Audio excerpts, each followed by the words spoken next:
नमस्कार दोस्तों, आज की हमारी कहानी है बांझ औरत की कहानी। आज रानी जल्दी उठ गई क्योंकि आज का दिन उसके लिए बहुत महत्वपूर्ण था। अकेलापन दूर करने के लिए अपने लिए जीने का एक कारण घर लेकर आ रही थी। देखा जाए तो बहुत खुश भी थी और थोड़ी सी नाराज़ भी थी क्योंकि पिछले 7 साल की यादें उसे रात भर सोने नहीं देती थी और अब स्वस्थ बैठने भी नहीं देती थी। चाय का कप लेकर वह गैलरी में आकर बैठी और गुजरा हुआ कल उसकी आंखों के सामने आने लगा। बेटा, तुम्हें ऐसे नहीं आना चाहिए था। शादी होने के बाद उसे अंत तक निभाना आना चाहिए। ऐसा ही समझो कि तुम्हारा नसीब ही खराब है। कोई क्या कहेगा? अगर माँ बन सकती तो बात ही अलग होती। मैं माँ नहीं बन सकती, इसमें मेरी क्या गलती है? यह सब मेरे हाथों में है क्या? माँ नहीं बन सकती मतलब मैं इंसान नहीं हूँ क्या? मेरी कोई फीलिंग्स नहीं है क्या? मिनट मिनट में मेरा अपमान करने वाले, मेरा जीना मुश्किल करने वाले लोगों के साथ मैं ज़िंदगी कैसे बिताऊँ? वह जो कहेंगे वह सुनना। रानी और माँ की है सब बातें चालू थी। तब पापा आए।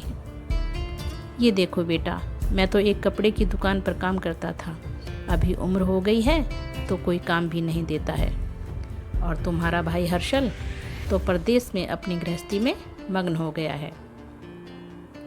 तुम कहती हो तो मैं तुम्हारे ससुराल वालों से बोलता हूँ, पर तुम अपने ससुराल वापस चली जाओ, ऐसा मुझे लगता है। नहीं पापा, कुछ भी हो जाए मैं उस घर में वापस नहीं जाऊँगी। वहाँ पर मुझे घुटन सी होती है। वहाँ मिलने वाला अपमान, बेइज्जती से मैं थक चुकी हूँ। शादी के पहले मैं अपने पैरों पर खड़ा रहना चाहती थी, पर मेरा ग्रेजुएशन होते ही आपने मेरी शादी करवा दी। तभी मैंने आपके दबाव में आकर शादी कर ली थी। पर अभी जब मुझे आपके सहारे की ज़रूरत है तो आप पीछे हट रहे हो।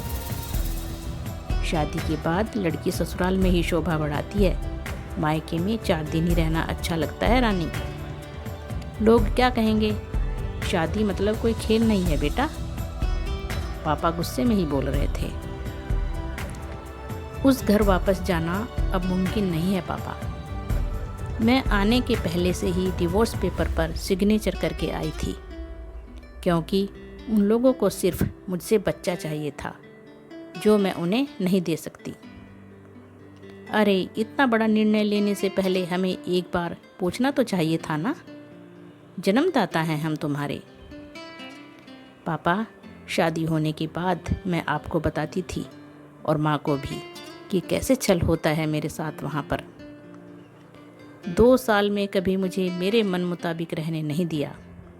जब मेरी रिपोर्ट आई और समझा कि मैं कभी माँ नहीं बन सकती, तो वैसे ही इन लोगों ने मुझ पर अपना असली रंग दिखाना चालू कर दिया। कैसे रहूँगी मैं ऐसे वातावरण में? और इस सब से भागकर अपनी ज़िंदगी ख़त्म करने वालों में से मैं नहीं थी। देखो बेटा, हर्षल के दिए हुए पैसे से ही मेरा और तुम्हारी माँ का जैसे तैसे खर्चा चल जाता है। उसमें तुम्हारा खर्चा उठाना थोड़ा सा कठिन होगा। पापा, डिवोर्स पेपर पर सिग्नेचर करने से पहले इन सब का विचार मैंने किया था। मेरे पास के सोने के गहने लेकर मैं आई हूँ और एजुकेशन लोन निकालकर मैं 6 महीनों का एक कोर्स करने वाली हूँ, जिसकी आज मार्केट में बहुत ज़रूरत है। उसके बाद मुझे अच्छी कंपनी में नौकरी मिल सकती है। मैं आपके ऊपर आर्थिक बोझ नहीं डालूँगी पापा। मुझे जीवन जीना है, संघर्ष करूँगी और कमाऊँगी। विश्वास कीजिए मेरा। लोग क्या बोलेंगे बेटा? क्या जवाब दोगी उन्हें? माँ आंखों का पानी छुपाते हुए बोली। माँ बोलती थी कि वक्त आया तो सच क्या है बोल देना चाहिए। जब मुझसे ससुराल में जानवरों के जैसा बर्ताव हो रहा था, तब कहाँ गए थे यह लोग? समाज में बड़ा करो, शादी कर दो, बस इतनी ही जिम्मेदारी समझते हैं। बेटियों को बड़ा करके योग्य पढ़ाई देकर खुद के पैरों पर खड़ा करना, यह माता पिता की ही जिम्मेदारी होती है, ताकि आगे जाकर कभी खराब हालात हों तो उसे इस्तेमाल कर सके। तय किए मुताबिक रानी ने 6 महीने का कोर्स किया और तुरंत ही उसे एक अच्छी कंपनी में काम भी मिल गया। वो बहुत खुश हो गई थी। सब अच्छा चल रहा था। बीच में छुट्टी लेकर माता पिता को नज़दीक रहने वाले पर्यटन जगहों पर घुमाने लेकर जाती थी। माता पिता बीच में ही दूसरी शादी की बात छेड़ देते थे। कई बार तो लड़कों को देखने के लिए भी बुलाया करते थे। एक लड़का तो डिवोर्स हुआ था तो भी उसे स्वीकारने के लिए तैयार था, पर पहली शादी ने ही इतने दुख दिए थे कि दूसरी शादी के लिए उसका मन तैयार ही नहीं था। ऐसा कितने दिनों तक अकेली रहोगी?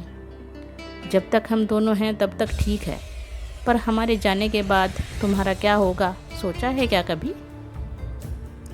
उम्र भी कितनी छोटी है तुम्हारी अभी, ऐसा उसके पापा उसे समझा रहे थे। माँ पापा, आप दोनों मेरी शादी का विचार करना बंद कर दीजिए। आप दोनों को खुश देखकर ही मैं खुश होती हूँ। मेरे दोस्त सहेलियाँ हैं ना मेरे साथ, क्यों करनी है दूसरी शादी भला? इतना आसान नहीं है बेटा। एक उम्र के बाद अकेलापन खाने के लिए दौड़ता है, माँ बोली। और सच हुआ उनका ऐसा बोलना। अगले 2 साल में पहले माँ और फिर 6 महीने में ही पापा का निधन हो गया। रानी अब अकेली हो गई। हर्षल भाई और उसकी पत्नी आए और साथ में चलो बोलकर औपचारिकता की, पर मुझे उनके साथ जाकर वापस बोझ नहीं बनना था। मदद के वक्त मेरे साथ खड़े रहो, इतना बोलकर मैंने उनको जवाब दिया। ऑफिस का काम और बहुत सारे दोस्त, सभी लोगों की शादी हो गई थी और वह सब अपने अपनी गृहस्थी में मग्न हो गए थे। जीने के लिए कोई लक्ष्य मिल ही नहीं रहा था। छुट्टी के दिन ऐसे ही एक मैगज़ीन पढ़ते समय उसे सिंगल मॉम का एक बात पढ़ने के लिए मिली और उसे जीने का उद्देश्य मिल गया। उसने उसी दिन तय किया और एक 10 साल की लड़की को गोद लेने का प्रयास चालू किया। प्रक्रिया बहुत बड़ी थी, पर बोलते हैं ना, मन में इच्छा हो तो रास्ता मिल ही जाता है। वैसे वह प्रक्रिया पूरी हो गई और आज वही दिन था कि वह उस लड़की को लेने के लिए अनाथ आश्रम जाने वाली थी। उस लड़की को घर लाकर वह माँ नहीं बन सकती, इस सोच पर और उस पर होने वाले सभी आरोपों को मिटा देना चाहती थी। तभी उसने निश्चय किया कि लड़की को बहुत पढ़ाऊंगी, खुद के पैरों पर खड़ा करूंगी और फिर इसकी शादी करवाऊंगी। तो दोस्तों, कहानी कैसी लगी? कहानी अच्छी लगी हो तो लाइक करना, शेयर करना, कमेंट करना और चैनल को सब्सक्राइब करना दोस्तों। धन्यवाद दोस्तों।